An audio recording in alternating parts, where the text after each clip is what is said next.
Welcome everyone to another session of the Excel Meetup Group, Toronto Excel Meetup Group.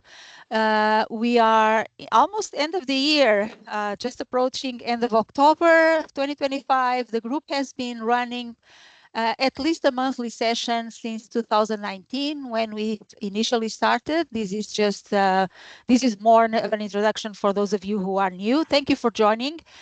Each month we do a different topic with an expert from somewhere in the world. Today we have Patrick O'Byrne from Ireland. And each session is different. So I'll tell you about the next few sessions or the next session in a bit. We are using Teams. We know that Teams is tricky, so be patient, bear with us. Yeah. And you can, during the session, we recommend that you keep your mic muted. Feel free to leave your camera on if you want, because I know that for the presenter, it feels very weird and lonely if we are just talking to a wall or to a screen and we don't see any faces. Feel free to raise your hand when you have a question, or just simply type the question in the chat, and Grania and I will be monitoring the chat and passing your questions on to Patrick. There will be time for questions, and you will be able to turn on your mic if you prefer to ask your question live instead of typing. So the session is being recorded and will be uploaded to our YouTube channel in a couple of days, usually around the weekend or so. And in a couple of days, when everything is ready, we will be sending out an email to all the Meetup members who registered for the session, indicating what the link for the recording is, and any other information that the presenter may share with us. So just an introduction for those of you who may not know us. My name is Celia Alves. I am an Excel Microsoft MVP. I've been working as an independent consultant and lately with some companies helping to develop Excel solutions for businesses, a wide variety of Excel solutions. I have a training course, I have a YouTube channel, and I try to juggle all these things, and sometimes ones go faster than others, as you will see if you start following my work. Sorry, Grania, would you like to introduce yourself? I'm just a big, huge Excel fan. I went to Celia's first live in-person meetup, and she got me hooked. As a matter of fact, she got me hooked before that because she met me with it for the Canadians among us. Met me at Tim's for a coffee, and our coffee ended up lasting about 2 hours, I think. So Yeah. we had an absolute blast being able to talk about Excel together for 2 hours. So it's been a really pleasure attending and being part of these meetups for 5+ years. So thanks, Yeah. Celia. No, thank you, Grania. Grania attended, like she said, the very first event. She's stuck with us since then, and she's become a great helper, now co-hosting with me and helping with video chapters on the YouTube channel, with meeting with people. So it's been a great team member to have helping with this work. By the way, all this work is done as volunteering work. Volunteer work. Both of us and also the presenters that we have with us always offer this time and their knowledge for free. So it's a great privilege for us to have access to this type of information and training just for free. The next session will be November, end of November. Understand what Python can do for you in Excel.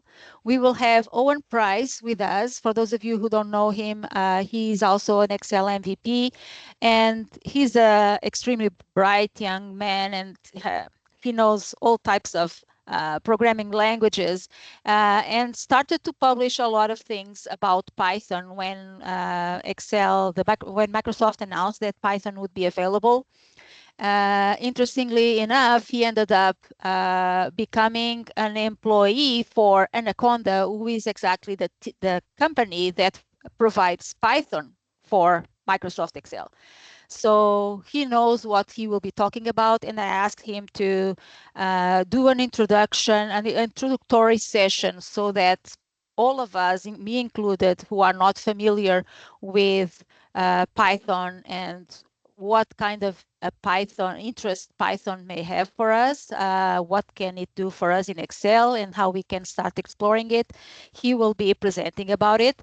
Python is one of the most requested programming languages currently for in many industries and the data industry in general. So if you plan to follow a career in data and as a data analyst or anything related to Excel and data, it's certainly something it might be useful for you to have on your belt. Oh, by the way, the page for that session is not up yet, but we will be putting that page in a couple of days. Up in a couple of days, you will be notified either by email or in the app if you have the Meetup app on your phone. And our sponsor, Sheetcast, for those of you who don't know, Sheetcast is an add-in for Excel that allows us to transform a spreadsheet into a web application. With time, so Sheetcast just started to sponsor us a few weeks ago. In good time, we will be telling you more about how Sheetcast works and how you can take advantage of this tool. But you can, of course, go and check them out at sheetcast.com, and you can explore some of their examples they have of web applications made out of Excel. Women in Excel, I'll leave it up to you, Grania, because you are one of the founders of this group. And we have Catherine Mondragon there as well. She also co-organizes the group with Grania. Yes, and so Catherine and Catherine and Samantha, Pete Talroth, and myself were in the meeting room at the Global Excel Summit in February, virtually, and we were talking with several people that were in the room at the time about, how there were so many women attending and excited about the event, but not really that many on the stage. So we thought we wanted to make a place where women could feel comfortable learning and sharing, and get into a spot in their Excel journey where they were more comfortable to take the role of being a presenter if that's what they wanted, but only if that's what they wanted. But anyway, the group has been an absolute marvelous. We started on LinkedIn, and it's grown over a few months to, I think we're now quite a bit over 200 members. I don't know exactly the number, but even this morning we had a meeting. Well, for me it was this morning. For European people was later in the day. We had a meeting of women that were at Women in Excel, and we had two different people do presentations, and the discussion was lively and fun. Oh, Catherine says we're at 233 members.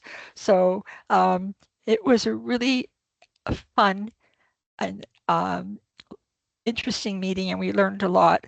And then there will be another one. I'm hosting a meeting on November 12th. And then there's another one in December. I think it's the 18th. So if anyone wants to join, that is a woman, and emphasize the is a woman part, or identifies as a woman, then please use the link there to join the community. I'll put it in the chat, and then you can take part in all of these things. We post, different news in Excel and all that. It's been a really great place to meet other women that have similar interests. So I can't thank Catherine enough for all she's done for us, and the other women in that group. So that's what I've got to say about that. Thank you. Time. And there's an Excel. So we try to always let you know of Excel events that we are aware of.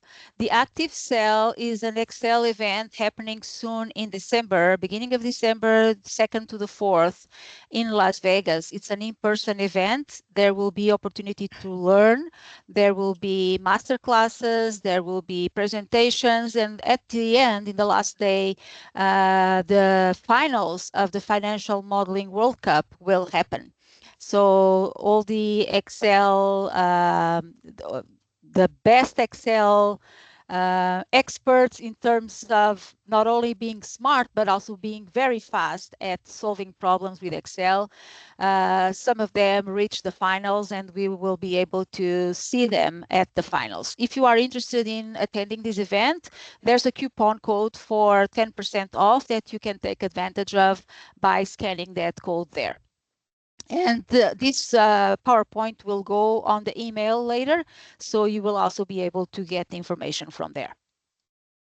And there's multiple resources, my newsletter, our YouTube channel, my other YouTube channel, my blog. If you get the deck at the end of on the email, you will have the links and access to all this information as well. And there's a 20% off on my training about how to automate Excel recurring procedures. So if you have a reporting procedure that happens every day, every week, every month or so, and it's taking you too much time to update manually, there's ways of automating, and that's what I teach in my course. So enough of all these announcements. Patrick, thank you so much for coming today, for offering your time and your expertise to us. I'm going to read Patrick's bio, and then Patrick can take the mic and the stage and lead us from there. Patrick is a managing director of Systems Modeling Limited. His current focus is spreadsheet data analysis and auditing services, as well as training and development. He is chair of the European Spreadsheet Risks Interest Group, previously a committee member of Soft Test Ireland and fellow of the Irish Computer Society. He has advised two certification bodies on the content of a syllabus for a new certification in good spreadsheet practices. He is the author of the Spreadsheet Check and Control book and the developer of the Excel Test Spreadsheet Auditing Excel add-in. And we will have the links on the chat if you want to find more about Patrick's work and connect with him. Patrick, thank you so much for joining us, and please fill in the gaps, and thank you for coming again and just lead the session from now on. Thank you. Thank you for that generous welcome, Celia. It's such a pleasure to work with such affable and relaxed organizers. I normally look forward with dread to meetings on Teams, but it just worked with you, which is marvelous. So let me make you a presenter, Patrick. I'm glad that Teams is being nice for us today, because that's not always the case. So make you a presenter, and you can present and go from there. Thank you. Thank you. In that case, I'll start now. We've about half an hour, 45 minutes to get through. I hope I will remember to stop every 10 minutes or so to see if people are still with me. If you have any questions, if you have gone asleep, well, that's understandable. In this time zone, I don't expect it in your time zone. So thank you. Now I just going to share, and let me see, share the screen, and here we are. This should be it. So you should see my Halloween horror stories page. Thanks to Celia for the suggestion for that particular theme. It certainly is a lighter touch than my normal, more sober presentations I give to other Excel groups with the proper blue suit background and so on. But this is going to be a slightly more relaxed form of presentation. But the stories and the facts are the same. In your work in Excel, are you a devil's advocate or an exorcist? Do you spend your time making problems or solving them? My links are here, and you'll get this in the slide deck afterwards, so I won't have to go through the details now. The main point I want to highlight here is that over the last 25 years, as being involved in the chair of the European Spreadsheet Risk Interest Group, I've learned an awful lot about all the things that can go wrong and how people can misuse and fall over in their spreadsheet use. So a number of the things I'll be mentioning as I go through are taken just straight from the YouthSprig website. If you look for their horror stories page, you'll find a lot of these things here. And of course, they're frequently cited in other articles. So just to begin with a demonstration of terms, there's a devil's data processing dictionary, and it gives a slightly irreverent definition of computer science. It's like numerology or astrology, but lacking the precision of numerology and the success of astrology. More relevant in this immediate spreadsheet world is a saying that Barry Beam made about what was end-user computing at the time he was writing about it. But a spreadsheet is the ultimate end-user computing tool. It's the Swiss Army knife of data analysis and numerical calculation and, heaven help us, list keeping. And he says that end-user computing gives many who have little training or expertise in how to avoid or detect high-risk defects tremendous power to create high-risk defects. And that is related to the well-known principles we've all heard of the incompetence theory, where the more people know about a topic, the less confident they are about it. And very confident people may often don't know much. So in this presentation, I hope to show you how to escape from Excel hell and begin with a couple of war stories. This is one back in 2005. Citigroup had an automated spreadsheet, VBA, I expect, which had the very useful ability for them of being able to sell a very large quantity of bonds rapidly and close to the mid-market price. Unfortunately, when they were audited by the Financial Conduct Authority in the UK, they got a £40 million penalty for applying insufficient weight and attention to the execution risk arising from, amongst other things, the use of a spreadsheet that was not fully testable. Now, we used to hear people talking about spreadsheets that aren't tested. This one wasn't even testable. It was so gnarly that it's a risk even using a tool like that. Another story, more recent, JP Morgan in 2013, they were using a spreadsheet for their Basel 2.5 reporting. And in one of the formulas, they were supposed to be dividing by the average of two numbers. And unfortunately, they forgot the /2 and divided by the sum. And with the result that they had an over-optimistic view of the value at risk, and the result was a $6 billion trading loss. Probably one of the most spectacular ones. In fact, it was called the London Whale because it was a scheme run by a trader who was so significant in the market he was working in that he was called a whale because all his movements moved the market. Other mistakes in Excel can be more embarrassing. One that was noted back in 2004 and then again written about in 2016 was a scientific report on gene names.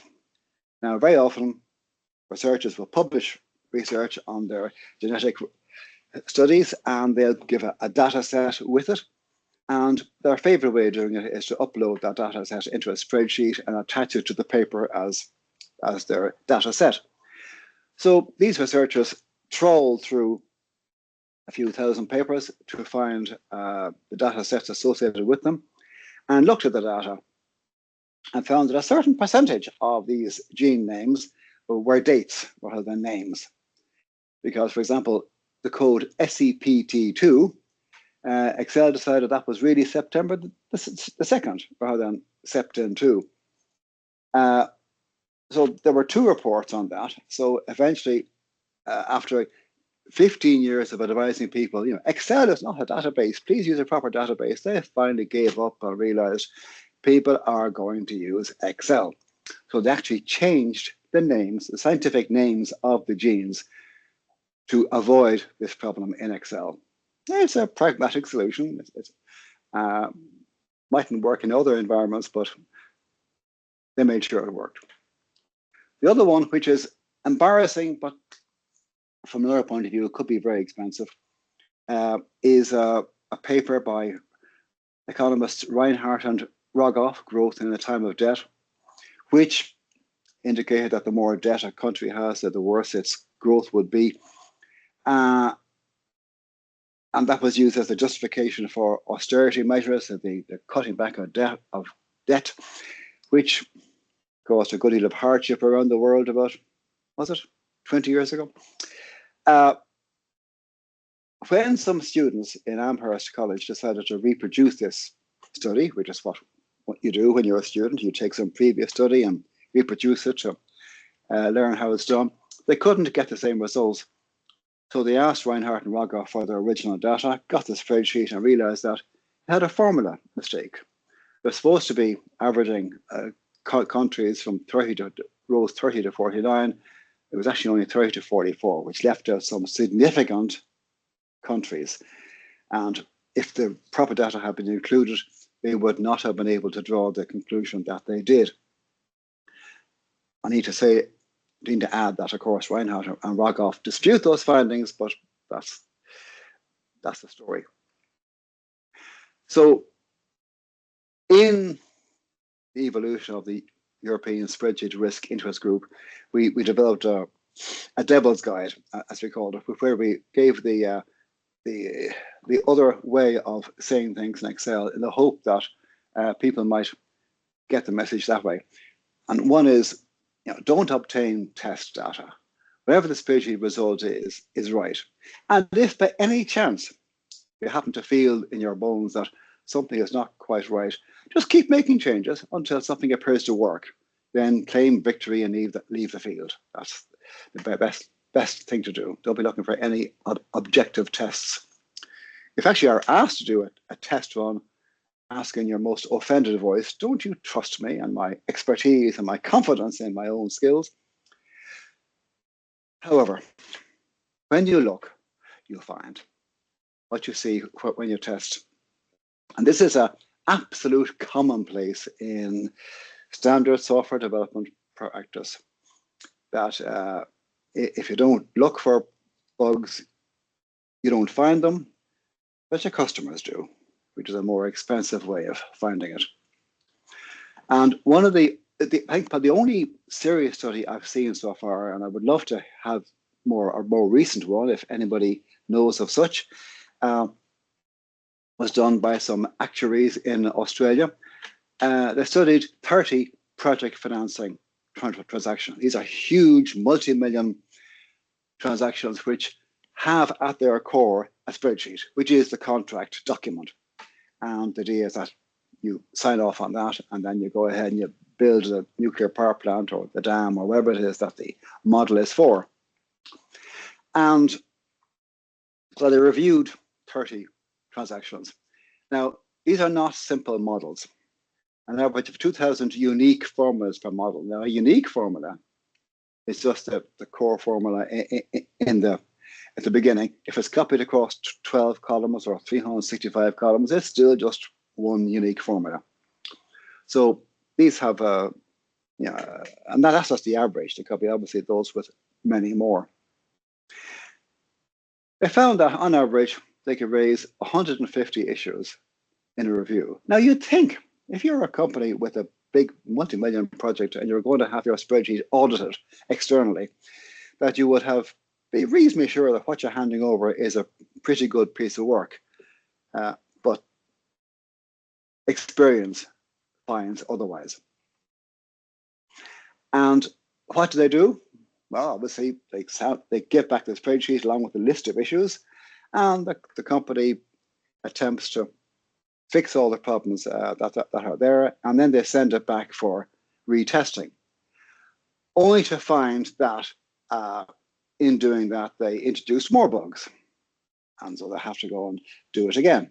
And on average, even with these really important spreadsheets, it takes about 6 test, repeat, wash, and repeat operations until they can sign off on the model. In fact, one of them they quoted needed 17 revisions to resolve 239 issues. Now, there's a principle in product manufacturing that if a product is sufficiently bad quality, you don't try and patch it up, you start again with a new one. But, you know, deadlines approaching, you have to get this contract out and signed in blood. So after 17 revisions, they finally lost the will to live and said, look, that's it, whatever it is, we run with it. So let's suppose that you're in a situation where, having heard all these warnings and seen these adverse reports, your company is going to take spreadsheet risks seriously. And so they define a spreadsheet end user computing policy. And they have a nice document which says, yeah, we shall check compliance with this policy. So things ought to be done properly here. And they say, now we have a good number of spreadsheets already. You as the Excel expert, off you go and test those, please, and to tell us if any of them need updating or correction to be brought into line with the policy. Where do you start? Well, obviously, if you just do a file search on the server, you're going to get thousands or millions of XLS files, or even worse, XLSM files. So you have to be selective, and you look at the absolute top of the list, those ones used in regulatory reporting, where the company can be fined. Those where there's a material impact on the operation or profitability of the company, or even on your own job, and where there could be a reputational risk. Not that there's anything particularly valuable in the data, but if there's a mistake in it, it just looks bad and can cause share prices to totter. So you select your top 10 or 20 or whatever your budget is of files to go and look at. And then you have to think, well, what do we really mean by a spreadsheet? A spreadsheet is a workbook, but in most organizations, you have this system of linked data flows and dependencies, where a spreadsheet is just one element in a long chain of data sources, databases, flowing through to export to Excel, and that in turn exports to Tableau or something. And so drawing the circle around the area you tend to look at can be a challenge. Then you ask, how is it used? Is there any structural documentation which says how it's built? What you need to be careful of when maintaining it? Is there process documentation which says how it ought to be used? Absence of any of these things tends to be a bad smell, and you get more suspicious of those kind of spreadsheets. Here, for example, is a slide from a presentation from the Financial Services Authority to Usefully 1 year, giving a typical reporting scenario in a company. These are all the data flows, and somewhere in the middle of all those are Excel spreadsheets as nodes in that network diagram. So they're all tied together, and you have to carve off the bit that is possible for you to chew. So carrying on with our risk assessment questions, is there just one person involved, in which case you might have a key person risk if that person decides to lose their job, or to lose interest and move on to more interesting jobs elsewhere. If you have multiple people involved, do you have sufficient access security on the folder containing the file and in any copies that might be distributed around of it? Is it a once-off model, like the project finance models we spoke of earlier, where once it's finished, it's set in stone? Or is it a periodic operation? Typically a budget, which you update every month. You have a big rolling forward step every year. And these things can persist for years. I've seen spreadsheets used in applications which I can see internally from some of the settings in the spreadsheet were originally created in Lotus 1, 2, 3 and are still in use 30 or 40 years later. Obviously, richly changed, but still with some of those original traits. When I say who peer reviews the structure, we are, of course, assuming that there is any peer review. Now, the meaning of that is that you have people who are able to review the spreadsheet who are at least as good at Excel as the person who created it. Otherwise, well, what could slip past there? And ideally, they should even know more so that they can find things that the originator was innocent of. And is there a regular process of checking each change, each release of the spreadsheet, each update? And there are techniques that I'll be covering during the session. And what controls are around it? What tests are present? The most common one you're going to find probably is a reconciliation against some external source or against last month plus transactions should be equal to this month, but that kind of thing. And people who don't do these checks can get this kind of effect. Back in 2020, during the COVID crisis, Public Health England had a system for summarizing and reporting on COVID tests and deciding on ones which needs to be referred for further testing or further examination. And they would get imports from the labs and they could get data sets from the labs and they would import that into Excel. On one particular time, they got so many results, this is back in October, that they lost 16,000 of them. And there's much speculation as to how that happened. There are suggestions that they were using an old version of Excel with only 65,000 rows, and they got an 80,000 record data set. It's hard to believe, but they never fessed up to what they actually did, so we have no way of knowing what went wrong. We just know that it happened in Excel. And the missing control check is obviously they didn't reconcile the count. How many test results do we have today? How many are in this Excel spreadsheet? You know, simple count checks. Now, that may seem like just an accountant's problem, but a couple of economists at Warwick University, Timo Fetzer is the one who's written about this, and you might want to look up his paper on the topic, suggests that if you're missing 16,000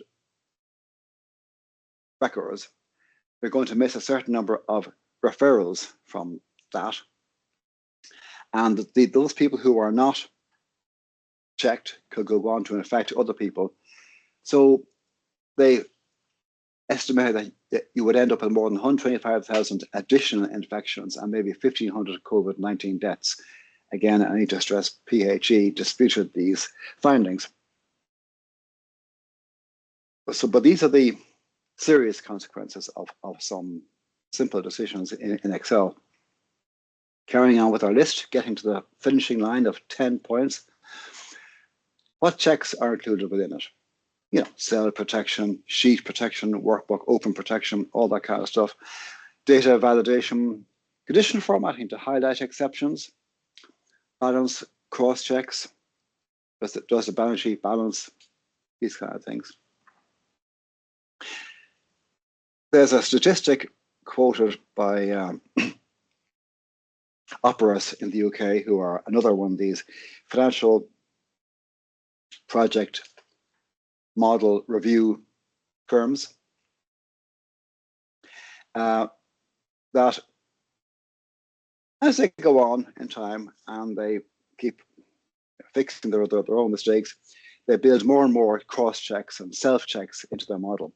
So the ratio of checking formulas to working formulas, if you like, is something like 1 to 3.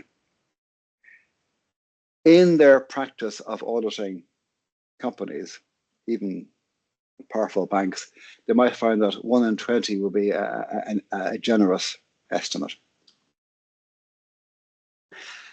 So what evidence is there of conformity to good design practices? Has there been any user training, or has it just been learning by doing? There are a number of excellent training providers here on this call who will be able to help you further with that. And then finally, face up to the pain points. Is there any evidence of complexity? Do you have the classic scenario where the owner that you're speaking to says, well, we never touch that sheet, because if you do, these other ones over there break. So we just hide it and then carry on and add on more. It's the don't touch syndrome is generally an indicator that something has gone beyond people's ability to maintain. So those are the 10 questions that you ask when you're assessing risk. About 20 minutes, yeah, that's fine. Again, looking at it from the other side, the devil's advocate point of view, simplifying just makes it easier for other people to get your job. Just keep piling stuff on top of the old stuff. It'll look really impressive. When they open the spreadsheet and it gets slower and slower, they say, gosh, you must be really a wizard to be able to handle something of this size. And of course, long nested ifs and lookups are a guaranteed way to earn respect from people who are impressed by that kind of thing. That was a formula posted on a Reddit thread. Actually, if you did want to audit that, you find it does have a very simple repeating structure in it. It's just a pile of sum ifs, and there's a remarkable repetition of the structure in them. So that could probably be reduced to a very simple Power query with a few parameters. But as it's written, somewhere in there might be a multiply by 1.1 just to make a figure look a bit better, and see if you can find that. Another one is the Klingon motto. Documentation is for wimps and specifications are for the timid.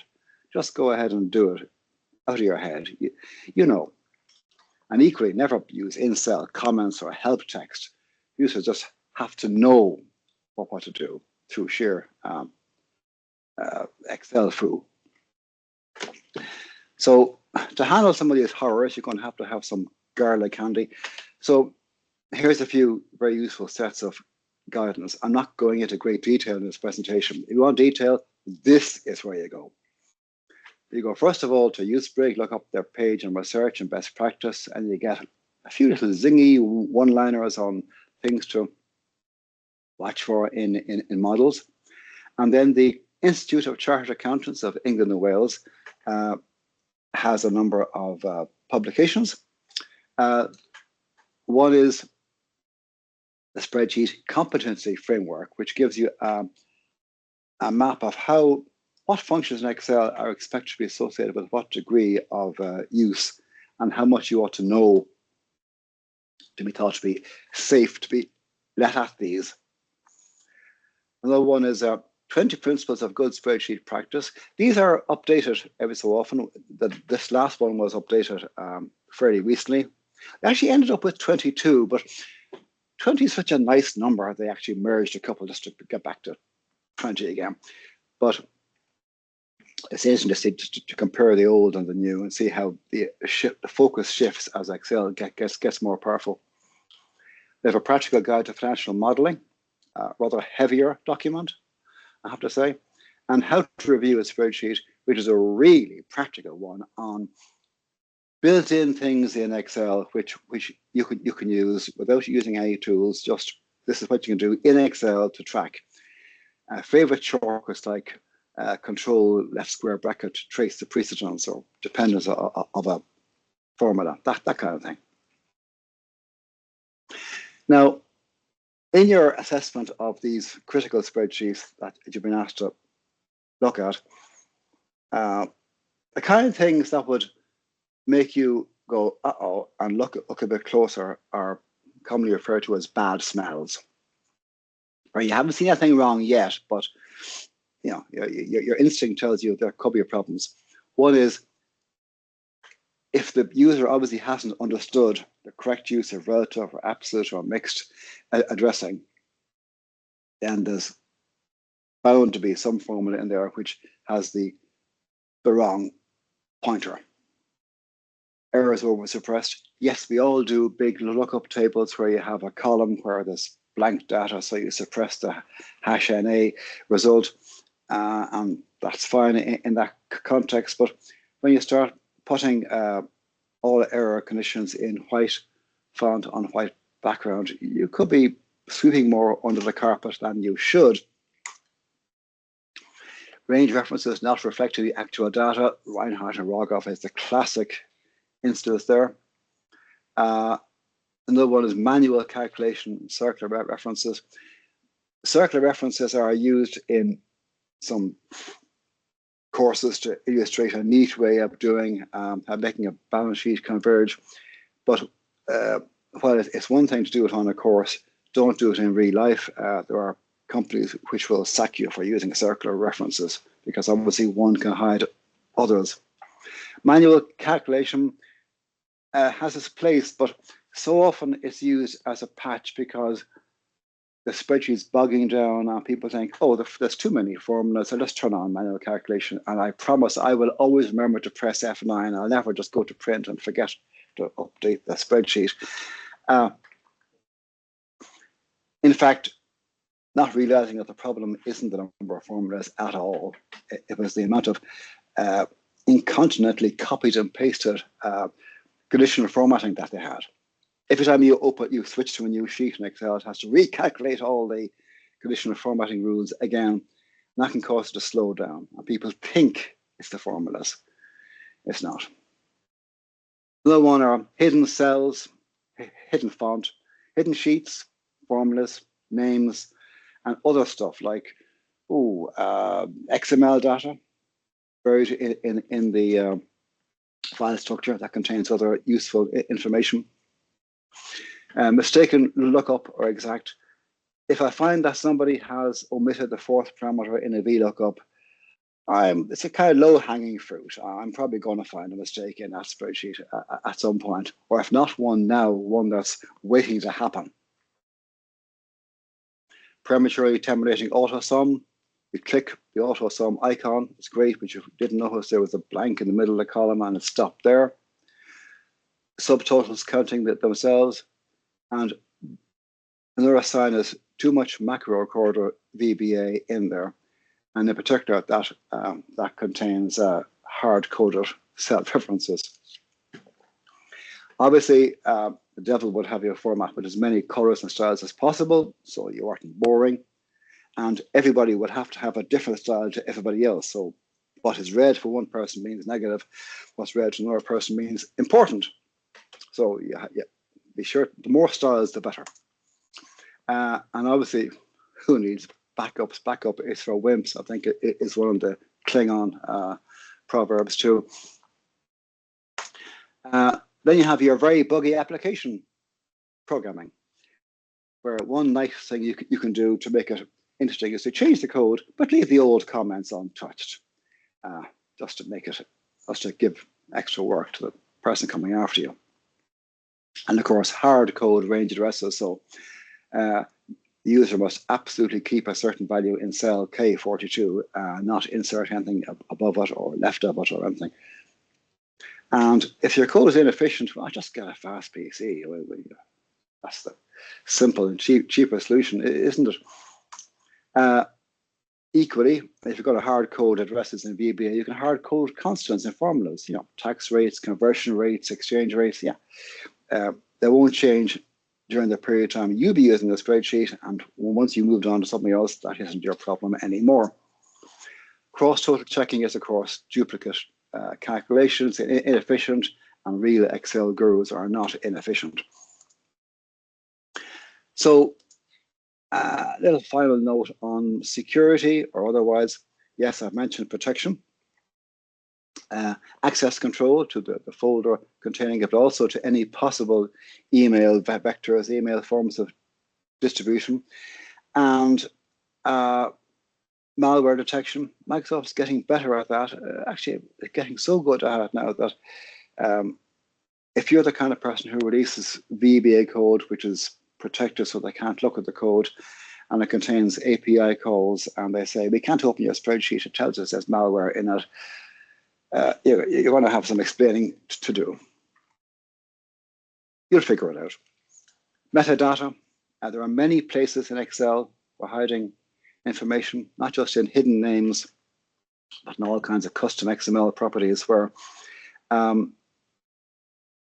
have found when looking at spreadsheets, though, some interesting notes on the person who originated and the office that they were in. Data leakage. The Information and Commission Officer in the UK can fine people who release data unintentionally. And I thought I'd have a slide on that. So I'll just tell a story. A very common one is hospital trust is asked a question under the Freedom of Information Act. And so they release what they think is a summary of their hospital data. And to them, all that they see on the web page are the totals of patients and treatments and so on. Not realizing that that is actually a pivot table, and all you have to do is double click one of the cells and reveal all the underlying data, including patient names, addresses, diseases, treatments, and a few other actionable items. So what really gets them is when they issue a warning on this, and then they find somebody else doing the same thing again a little while later. They haven't been paying attention. Finally, I can't let it go without talking about large language models, or under their marketing name of artificial intelligence. You know, you get these kind of statements, AI could take over your spreadsheet job. Well, yes, it can find a solution to simple questions and formulas. And the quality of the result depends upon the care you take in crafting the prompt, which actually is just like creating good specifications for humans. You know, if you were given a good enough statement of the problem, you'd be able to produce a good enough solution. But a lot of the time is finding out what the problem statement actually is. There was a page by Amanda Tracy on ChatGPT where she said, you're something you don't use it for, basically calculation. The basic technique with all these is, by all means, try it, but verify. Trust, but verify. Test the formula. Don't just, it's like, otherwise you're like somebody going to Stack Overflow, Googling an answer, going to Stack Overflow, copying and pasting the code into your spreadsheet and saying, well, that's it. You know, you need to actually test that what you're using is the correct solution. And of course, consider the environment. Energy usage of large language models are several multiples of a Google search. So it would be kinder to try a couple of Google searches first and only use the AI if you can't get a usable result that way. Of course, still no guarantee of getting a usable result, but at least you can say you've tried. I tried Microsoft Copilot recently, and so I was not to be using a constructed one.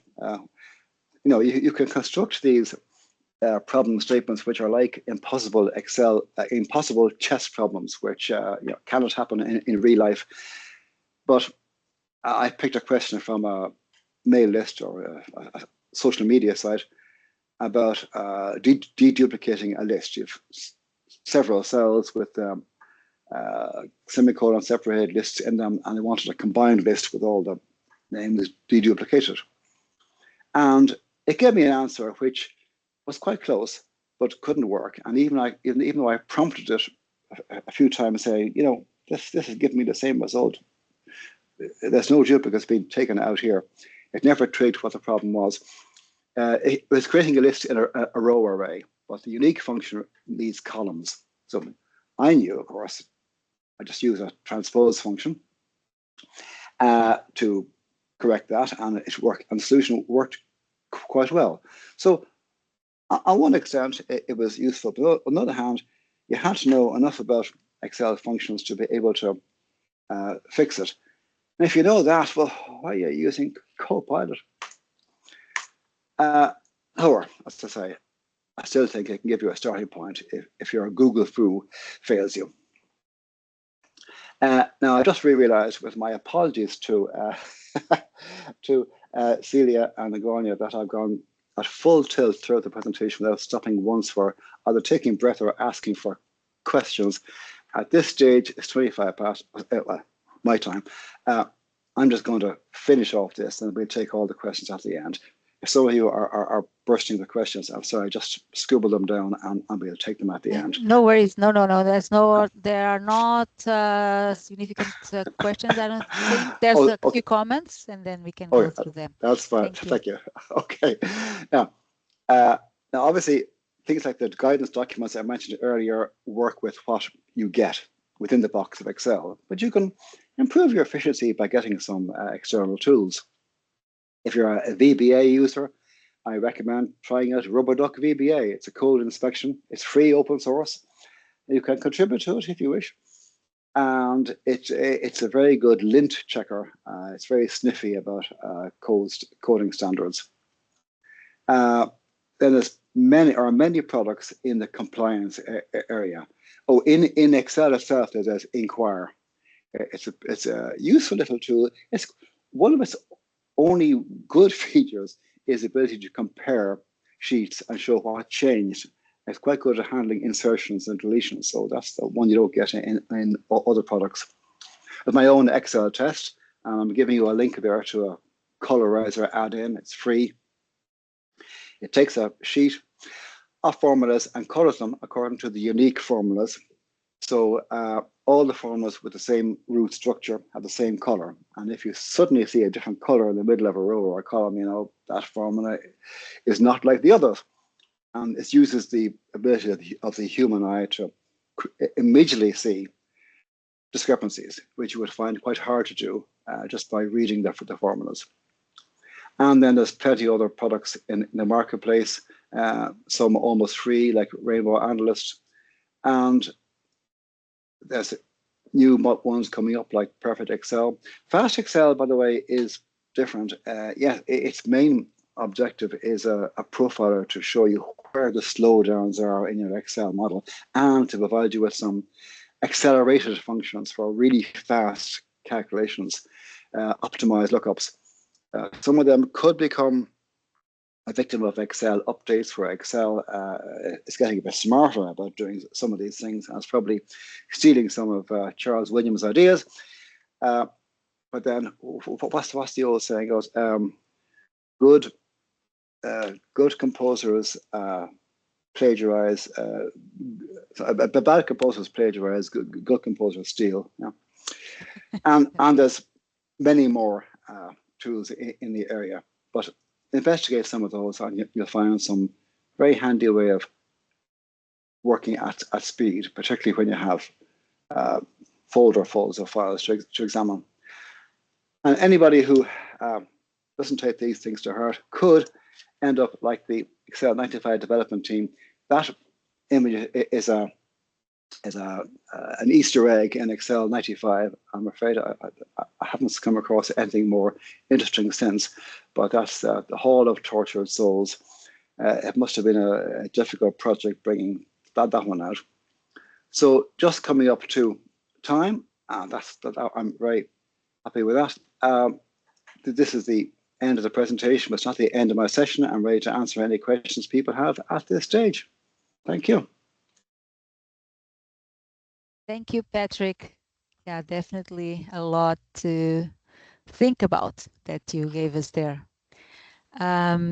I was amazed how you could say so many blasphemies without without a smile or anything like that. So there's the. Do you want to go through the questions, Rania, or not? More of a comments, I think, than questions. No, I didn't see any actual questions. I think the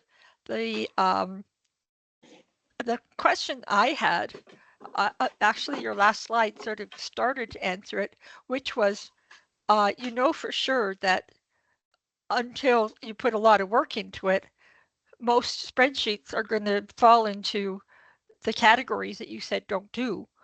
So as you're going to end up having those issues, how do you even find them? I was thinking of the one that got me was when you said you had a spreadsheet with 2,000 unique formulas in it. And I thought, how on earth do you even start to look at 2,000 unique formulas without sort of saying, okay, I quit, I'm going to go to Australia and lie on the beach Yeah. somewhere. So those different tools, I had known about Inquirer, but I've never had it at work, ever. Mm. And Mhm. I don't know, it seems to be so few versions of Excel that actually have it. Do you happen to know which Oh, versions do or don't? well, I think I always thought it was anyone since Excel 2010. I haven't used it for a while, but anytime I had to give a demonstration, I reached into the add-ins, where you go manage Excel add-ins, com add-ins, and you feed this one. It's supplied but not enabled by default. Yeah, I Okay. think that's the thing. You need to go into the add-ins Yeah, and enable it the same way you enable Power Pivot, for example. yeah, Similar to that, you need to enable it to have access to it. yeah. Yeah. If I'm not mistaken, a couple of years ago with Paula Guilfoyle, That's right. Mhm. her Yes. session Yeah, here, her presentation to this meetup group, you can find the recording, and it's one of those evergreen sessions because she teaches a couple of tricks to audit spreadsheets, and I believe she mentions yes. and demonstrates a little bit of Yes, Inquire a little bit that in that that session. yeah, that comes back to me now. Yeah, yeah, yeah. Yeah. Uh, And uh, your those other add-ins that you had, um, uh, I I gather from the way you were describing them that each one solves its own problem. They're not like a single add-in that solves everything. No, some of them are directed at specific industries, for example. So the Finsbury workbench, for example, is particularly aimed at the insurance business, which is particularly concerned with the genealogy, if that's the word I want, of data. Where does it come from? Where does it go to? And look into that data flow of embedded systems of databases and spreadsheets and everything as they all go through. And what I can do is just to show you one simple thing. Oh my God, Teams, share. Now, here we go. I gotta share a screen. Then you'll just see yourself disappearing into infinity here. But now, there's an example of the formula colorizing thing, whereby all these have the same formula in them, except you suddenly notice there's a few cells here that are different. And Okay. that just relies upon the ability of the human eye, even in a dense spreadsheet, to see suddenly things that are different. And yeah, that's just one example. Other ones are fairly unsure now. One of them is most of the other ones are you know what a lint checker does in a programming language? Looks through your code and says, you don't have you're missing an expression here, or you haven't provided an optional parameter, or this kind of stuff. It's a fairly fussy checker of the not the syntax but the style of your programming. There are similar things for spreadsheets where it'll say, you have this mess of conditional formats here. but you've got 231 of those, and one of those, are you sure about that one? So what the good tools do is they don't unfortunately give you answers, but they do give you questions, and very good questions you could ask of the owner or of the users of the creator to see, is this what you intended? And if it is, maybe it could be expressed in a way that's more consistent, so we don't have to go through this pain again. That kind of thing. Yeah.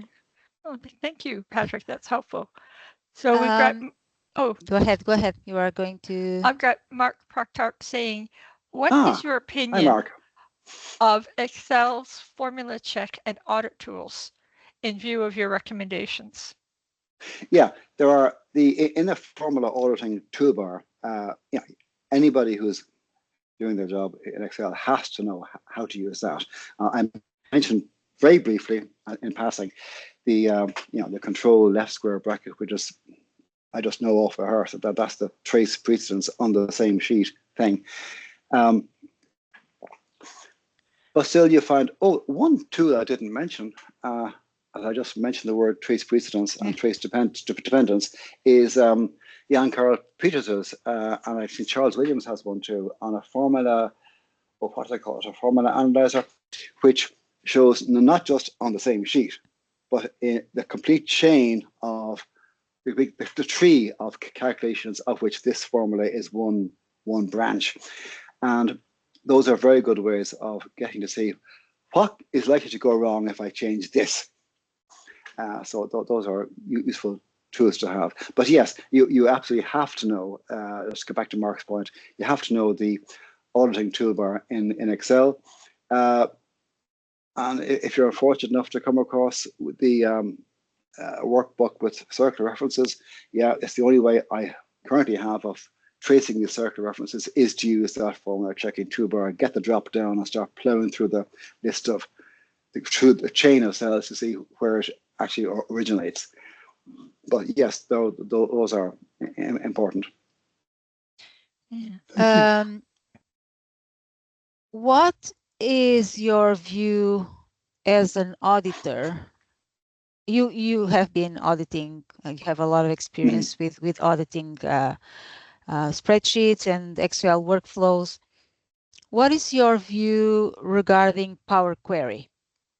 Because what I'm asking this because one of the things that I hear frequently people saying is they don't like Power Query or they don't want Power Query being used in certain workflows or worksheets, workbooks, because they cannot see the formula at the end when we load the final result of the query into a spreadsheet. Of course, there's no formula there. And then it's hard to understand where that value came from and how it was built. Okay. This is the basic problem of people are happy to use what they can understand. And you can produce a much more efficient solution, but they then feel that the control is out of their hands now and they're not in control of their own life. The whole reason they're using Excel is because they can use it and they can get the results they want. If it's not very efficient, well, there. Now they could learn Power Query, and then once they know that they know how to look at the Power Query M code and see how you got the result you want. They're going to have to learn relational databases. They're going to have to learn about queries. They're going to have to learn about awkward stuff like self-referential stuff. What word am I trying to come across here? Self-referencing or something like that. Yeah. Where you have a form, a function within a function, like recursion. Thank you. Yeah. Like lambdas, and that's another thing too. Again, lambdas are a great invention, but that was my next question. I was going to ask you about the. You, as a trainer, could probably give me a good estimate for the number of percentage of people on your courses who actually know what a lambda is. I mean, these marvelous tools are there, but it takes an investment of time, and somebody whose job it is to just crunch out the monthly budget, will spend the hour a day a week for this, rather than learning how to use something that can do it in a few seconds. Again, it's an investment of time on their part. Yeah, but other than besides that, just thinking from the auditor's perspective, how hard? So one is, well, the auditors will have to know Power Query, would have to know the new dynamic array functions. I once worked on a project, a big project for a company to calculate how much grant money to ask from the government during the COVID times.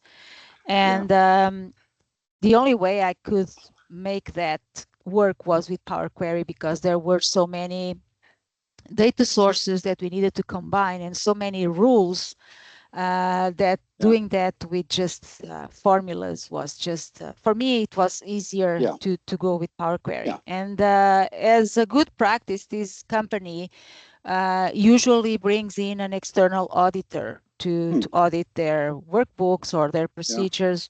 It turns out that the auditor had no clue about Power Query, and the entire solution was built on Power Query. I don't know how it ended. I was excited to have someone auditing it because I wanted to see if they could find anything and how good or bad the solution was, because it was quite complex. But I don't think they ended up getting any conclusion out of it, because the auditor was not familiar with Power Query at the time.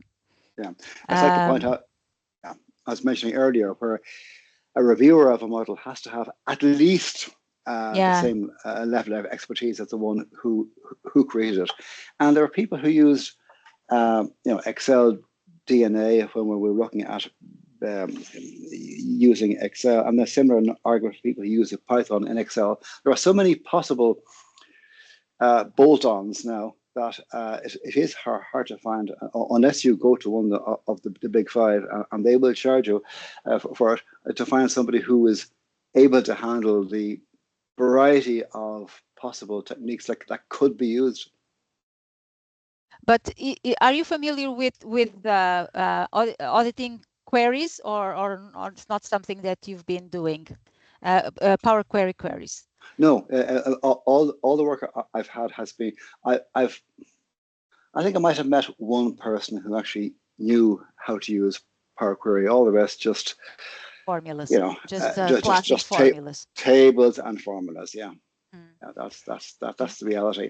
Yeah, the other thing with dynamic arrays now is that, like you mentioned, they are this marvelous invention where you can type a formula and have a range of values spilling out of one cell, which is it's very good in terms of how easy it is, how easy it can be at a certain, up to a certain point, to monitor your model, because you have fewer cells with formulas to check.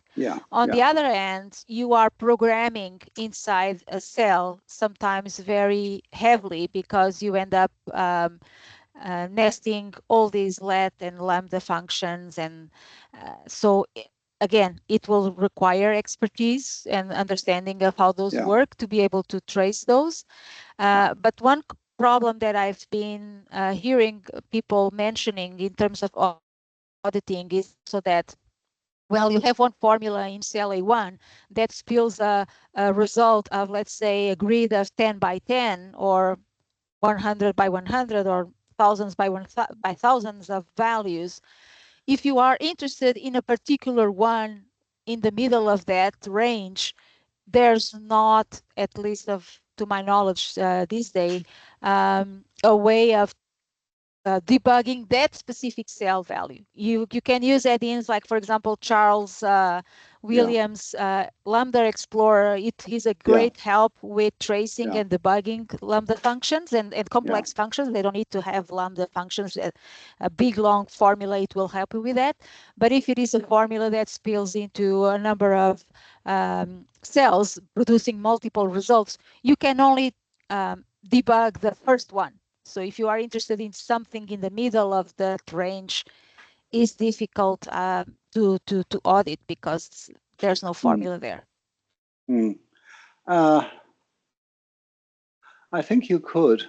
I haven't actually tried this, so so pardon the off the shoulder response, but I would have thought that an approach to that, obviously using a copy of the spreadsheet rather than any original version, is to take the core formula and just copy it into this cell that you're after, and look at the structure of that cell, and then do a debugging bit on that. But as all this stuff is dependent upon implicit intersection references anyway, yeah,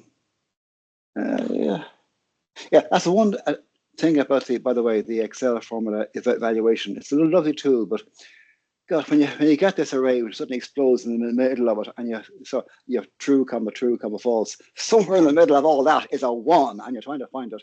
No, that's tough. Yeah. You have besides, you have a few favorite tools that you would recommend, or those are the ones that you put in the presentation? Oh yeah, I mean, obviously I have my own tool, Excel test. I have, of course, the Excel built-in things, built-in functions, and for VBA, I use, in terms of ones I actually use, it's Rubber Duck VBA. For the Lambda Formula Explorer, I'm still at the earlier stage where I just make sure that every intermediate step ends in a value, so I can look at that value to see what's in it. So it's a simple approach to things there. There were scenarios analysis in the list. Yeah, Scott is saying scenarios analysis can help check validity.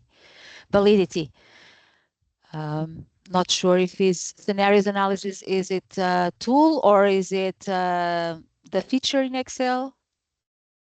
Scott, yeah, there you go. You can explain better if you'd like. Hi, Scott. If you, hello, that was a great presentation. Hi, I Scott. really liked everything you covered there. And all I'm saying is, if you save one version, and that can be the baseline scenario, then you change some of the inputs and look to see whether you get the same expected results. So kind of do copy 1 as V0, V2, V3, V4, V5, and see if the expected results happen from the changes of your inputs.